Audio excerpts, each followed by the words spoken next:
हिंदुस्तान जिंदाबाद। हिंदुस्तान जिंदाबाद के नारे लगते हुए दिख रहे हैं। चलिए खैर, सीधी तस्वीरें आप देख पा रहे हैं। यहाँ पे रैली का आयोजन हुआ है। एक बार अपने सहयोगी से कहूंगा थोड़ा सा आगे की तस्वीरें दिखाएं।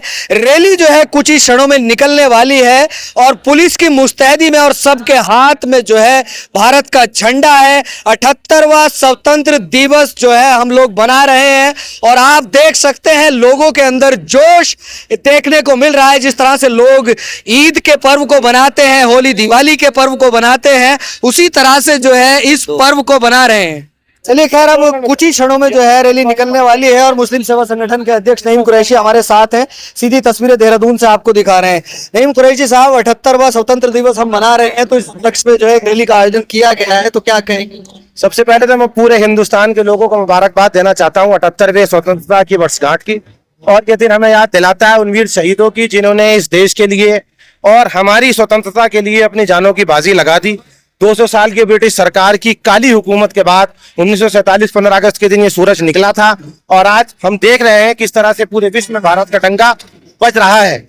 और इस स्वतंत्रता दिवस पर हम यही पैगाम देना चाहते हैं कि इस देश के सारे लोग जो हिंदुस्तानी हैं, वो कोई भी कुछ बाद में हो सकते हैं, परंतु पहले हिंदुस्तानी है, मिल बटकर इस मुल्क में रहें, आपस में शांति सौहार्द कायम करें, ताकि ये देश वाकई में हिंदुस्तान जिस इसकी पहचान है और इसकी गंगा जमुना तहजीब जिंदा रहे और पूरे हिंदुस्तान में पूरे विश्व में इसका डंका बचे।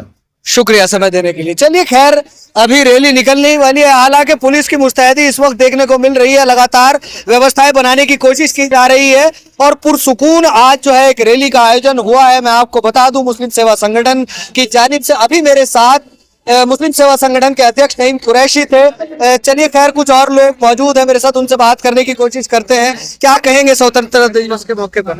और आज खुशी का दिन है बड़ा, तो आज खुशी का माहौल है। उसी चीज के महोत्सव पे आज हम तिरंगा यात्रा देहरादून में मुस्कान होटल चौक के पास एसबीटी से निकालने के लिए तैयार है। कहाँ तक जाएगी? यहाँ से परेड ग्राउंड पे हमारी स्थगित हो जाएगी।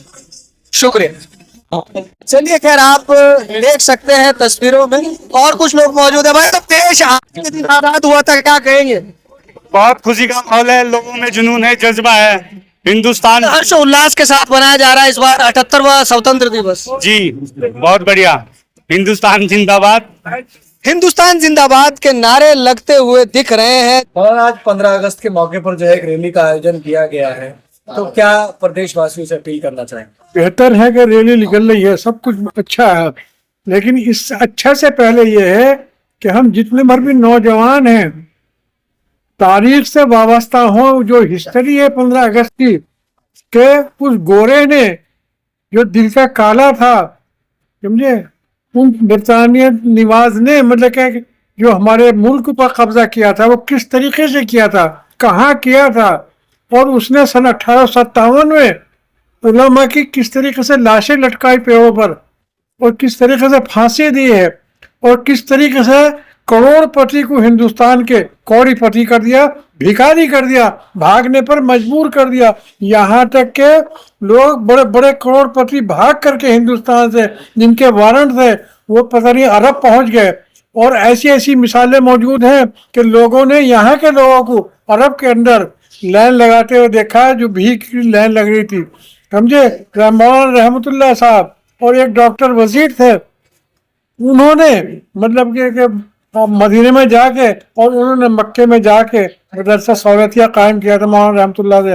वो यहाँ से मतलब उनके वारंट हो गए थे, वो यहाँ से भाग गए थे, चले गए थे। तो ऐसी ऐसे हालात में जब तक हम इसकी हिस्ट्री नहीं पहुँच पढ़ देंगे तब तक बात नहीं बनने की। और वो हिस्ट्री है सब उर्दू में, जब हमें उर्दू जानना जरूरी है। जब तक हम इसकी हिस्ट्री नहीं पढ़ने के, उन्हें जलियांवाला बाग किस तरीके से लोगों को बंदूक के जरिए से भुनना और किस तरीके से पूरा मैदान भरा हुआ था, समझे।